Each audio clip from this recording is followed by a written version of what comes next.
কয়েকদিন আগে অতিরিক্ত বৃষ্টির কারণে খড়গুলো কিন্তু পচে গেছে। দিয়ে কি হয়েছে দেখো, ছাতু হয়েছে। ছাতু হয়েছে মানে কি বলবো, এক ঝুড়ি বন্ধুরা। তো আগের দিন বিকেল থেকে দেখে গেছিলাম, যে বুঝে গেছিলাম যে অনেকগুলো ছাতু মানে ফুটবে। তার জন্য সকালবেলা ঘুম থেকে উঠে মানে বিছানা থেকেই যা সোজা ছুটে এসেছি ওই খড় গাদির কাছে, যেখানে খড়গুলো পচে গেছে। তো এদিক ওদিক সে থেকে অনেকগুলোই ছাতু তোলা হয়েছে। তো চলেই গেছিলাম, আবার একটুক্ষণ পরে এসে যখন দেখতে পাই একটা জায়গায় অনেকগুলোই ছাতু হয়েছিল। যাই হোক করে মিনিমাম 25 থেকে 30 পিস মতো একদিনে কিন্তু ছাতু পেয়েছিলাম। তো একদিন হয়ে জাস্ট বন্ধ হয়ে গেছে, যেহেতু বৃষ্টিটা অতিরিক্ত হয়েছিল, খড়গুলো যেহেতু পচে গেছিলো, তার জন্য কিন্তু ছাতুগুলো হয়েছিল। একদিনই অনেকগুলো ছাতু উঠেছে, তারপরে জাস্ট আর হয় না এখন বলতে গেলে। হে বন্ধুরা, good morning and welcome back to my channel. যে যেখান থেকে আমার ভিডিওটা দেখছো, আশা করছি তোমরা সবাই অনেকটা ভালো আছো।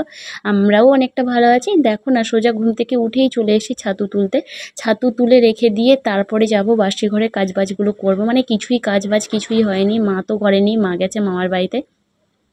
সকাল থেকে উঠে চাপ ছিল অনেক। তারপরে বাসি কাজকর্ম, ঘরের কাজ বাজ গুছিয়ে একদম রেডি হয়ে কোথায় যাচ্ছি বলো তো? কোথায় আর যাবো বলো তো? আমার তো যাওয়ার একটাই জায়গা, বাবার বাড়ি আর বাড়ি আর বাবার বাড়ি। তো যাচ্ছি না বাবার বাড়িতে ঘুরতে, গেছিলাম কিন্তু জাস্ট ডক্টর দেখাতে। এসেই দেখলাম দিদি নিজে অসুস্থ, দিদির 5 রকমের ব্লাড টেস্ট হবে। তো তার জন্য লোক ডেকে পাঠানো হয়েছে। তো লোক বাড়িতে এসেই ব্লাড নিয়ে যাচ্ছে। যেহেতু ছোট বেবি আছে, ছোট বেবি নিয়ে কোথায় বা ব্লাড ডোনেট দিতে মানে ব্লাড দিতে যাবে। তার জন্য জাস্ট বাড়িতে এসেই মানে রক্তটা নিয়ে যাচ্ছে, দিয়ে চেক করে দিয়ে যাবে। চেক করে দিয়ে গেলেই তারপরে দিদি যাবে ডক্টরের কাছে। তো ডক্টর দেখাচ্ছে, দিদির অতিরিক্ত শরীর খারাপ। আগের ব্লকে তোমাদের বলেছিলাম, অনেকদিন আগের ব্লকেও বলেছিলাম তোমাদেরকে, যারা কন্টিনিউ দেখো তারা নিশ্চয়ই জানো। তো তার জন্য ডক্টর দেখিয়েছে 1 মাস পরে ওই ব্লাড টেস্টের রিপোর্ট দেখবে। তারপরে দেখো আমি গিয়ে চেঞ্জ করে একদম দেখো একদম চুড়িদার পরে নিয়েছি, চুড়িদার পরে রেডি হয়ে পড়েছি। কোথায় যাবো বলো তো? অতিরিক্ত মাথা যন্ত্রণা টানা কয়েকদিন ধরে, কয়েকদিন নয় কয়েক মাস বলতে গেলে, প্রায় 1 থেকে 1.5 মাস ধরে টানা মাথা যন্ত্রণা। সত্যি আর থাকতেই পারছিলাম না, তার জন্য কিন্তু চলে গেলাম ডক্টরের পাশে। তো ডক্টর দেখিয়ে মেডিসিন নেওয়া হয়ে গেছে। ডক্টরের কাছে কিন্তু আমি ভিডিও করিনি। তো সত্যি ডক্টরের কাছে ভিডিও করতে না একদমই খারাপ লাগে, কেমন লাগে নিজেকে একটা। আর টানা 1 বছর হলো, 1 বছর হলো মানে চুল কাটাও হয়নি। আর ভ্রু প্লাক 6 মাস মতো আমি ভ্রু প্লাক মানে আইব্রোটা করা ছেড়েই দিয়েছি। সময় হয় না গো, মানে কি বলতো, এসেই বাবার বাড়িতে ঢুকে পড়ি, আবার সেই বাড়ি চলে যাই। তাই জন্য টাইম করে উঠতে পারি না, নিজের যে একটু কেয়ার করবো, নিজের পরিচর্যা করবো।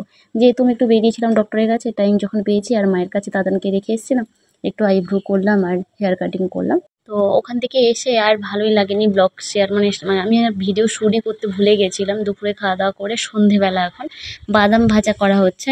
তো বাদামগুলো ভেজেছিলাম জাস্ট, কিন্তু কাঁচা থেকে গেছে, ভালো করে ভাজতেই পারিনি গো। যেহেতু তাওয়াতে ভালো ভাজা যাচ্ছে না, ওটা যদি কড়াইতে ভাজতাম হয়তো ভালো হতো। তো তাতানের জন্য নিয়ে আসা হয়েছে ফ্রুট অ্যান্ড নাটস। তারপরে ভাই নিয়েছিল গোলাপ জামুন। তো ভাই বলছে আজকে তোদের মিষ্টি বানিয়ে খাওয়াবো। তার জন্য বলছে, আমি ভিডিও করছি, বলছে এই ভিডিও করিস না। আর এমনি আমি বলছি কি আর ছাড়বো বলতো, দে না একটু ভিডিও করতে। যাই হোক, ভাই আজকে আমাদের গোলাপ জামুন বানিয়ে খাওয়াবে। তো আগেও করেছিলাম বাড়িতে, মুড়ি গুঁড়ো করে দুধ দিয়ে, আমুল দুধ দিয়ে, আর গরুর দুধ আমুল দুধ দিয়ে আর মুড়ি গুঁড়ো করে করেছিলাম। তো ভালো হয়েছিল, খুব টেস্টি হয়েছিল খেতে। আর এবারে কিন্তু গোলাপ জামুনের প্যাকেট নিয়ে আসা হয়েছে। ওই ভাই এখন বসে গেছে, দেখো ভাই নিজের হাতে মিষ্টি বানাবে বলে। তো চলো মিষ্টিটা করতে থাকে, আর তোমরা কিন্তু দেখতে থাকো।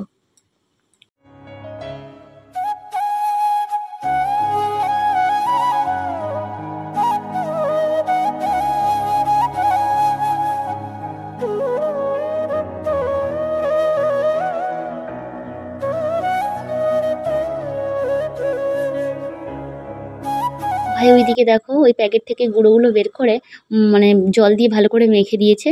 এখন গোল গোল করে চিপে হাত দিয়ে ভালো করে গোল করে দিচ্ছে, যাতে ফেটে না যায় গরম তেলের মধ্যে দিয়ে দিলে। আর ঘি থাকলে ভালো হতো, ঘি দিয়ে কিন্তু গোল করা হতো। যেহেতু সর্ষের তেল ছিল, সর্ষের তেল দিয়ে মানে রাউন্ড করলাম। আর আমি এখন নিয়েছি সফলা অ্যাক্টিভ দিয়ে, এখন কিন্তু ভাজা শুরু করবো। আর ভাই বোন মিলে বসে গেছি মিষ্টি বানাতে, আর মা গেছে রান্নাঘরে রান্না করবে। তো সমুদ্রের মাছ নিয়ে এসেছিলাম, গেছিলাম যেহেতু আমি ওই বেলা বাজারে। তো সমুদ্রের মাছ নিয়ে এসেছি, মাছ দিয়ে মা রান্না বান্না করবে। দিদি নিয়ে বসে আছে তাতান আর তুতুকে, ভাই বোনকে নিয়ে মানে বসে আছে, যেহেতু খুব দুষ্টু। তো বলে রেখেছি যে মিষ্টিটা হোক তারপরে তোদের খেতে দেবো। যাই হোক, কড়াইতে তেল দিয়ে দিলাম, এখন গরম হওয়ার পালা। আর ভাই দেখো এদিকে চিপে মিষ্টিগুলো বানাচ্ছে, নাহলে ফেটে যায়। আমি অনেকবার ট্রাই করে দেখেছি আর অনেকবারই বানিয়ে দেখেছি। যতটা চিপে বানাতে পারবে আর সুন্দর যদি রাউন্ড হয় না, তো মিষ্টিগুলোও সুন্দর রাউন্ড হবে। আর একটু যদি মিষ্টিগুলো টেরাবাঁকা হয়ে যায়, মিষ্টিগুলো আর ওই হওয়ার পরে মিষ্টিগুলো কিন্তু একদম টেরাবাঁকাই হয়ে যায়। তো চলো আমি কিন্তু ভালো করে লাল করে ভেজে নেব, খুন্তি দিয়ে এদিক ওদিক নেড়ে নেড়ে ভালো করে লাল করে ভেজে নেব, যাতে কালো না হয়ে যায়। তার জন্য কন্টিনিউ আমি কিন্তু খুন্তি দিয়ে নাড়তে আছি এদিক ওদিক করে, লাল করে ভাজা পর্যন্ত এইভাবে ভাজতে থাকবো।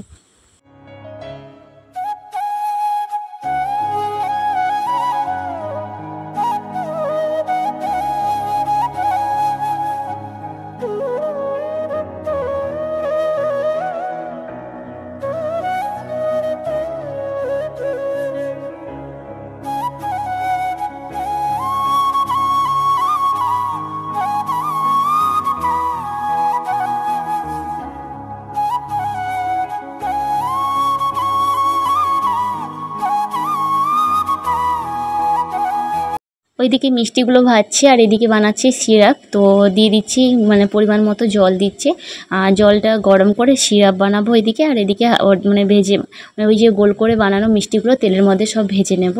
আর দেখো কত সুন্দর রাউন্ড হয়েছে, দেখো কতটা সুন্দর হয়েছে আর কত ছোট ছোট ডো করা হয়েছিল। আর দেখো তেলে ভাজতে অনেকটাই বড় হয়ে গেছে।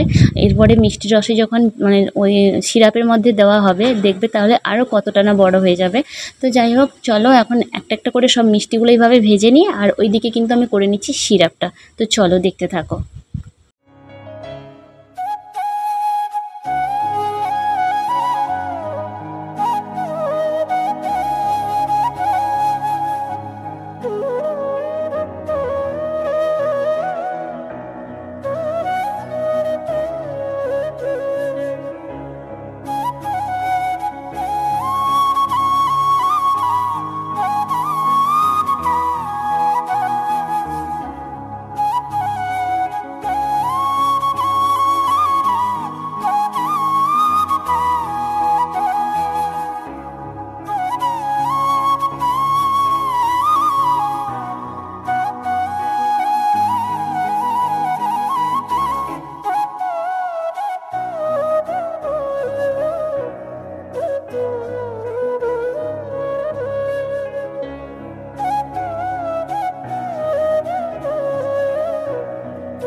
ওইগুলো ভাজা হয়ে গেছে, সবগুলো ভাজা কমপ্লিট হয়েছে। এদিকে আমার সিরাপটাও রেডি হয়ে গেছে।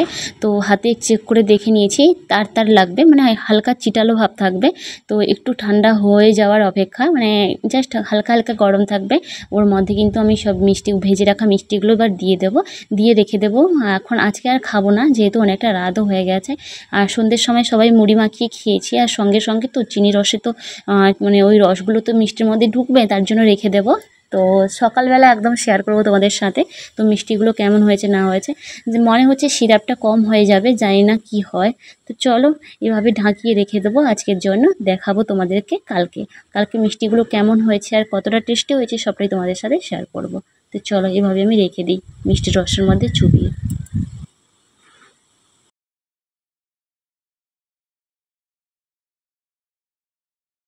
এই দেখো বন্ধুরা, কালারটাও দেখো যেমন হয়েছে, আর রসটাও ঠিকঠাক আছে, মানে ওই সিরাপটা যে বানিয়েছি চিনির সিরাপটা।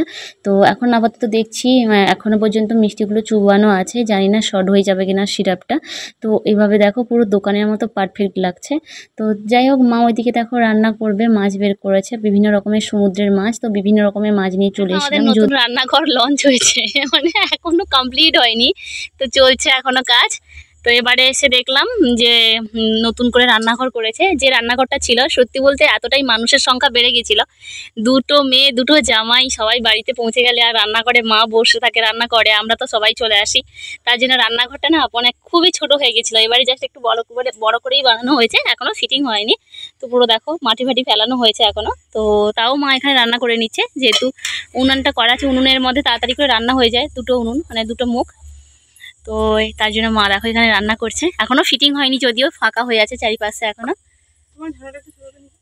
কি করে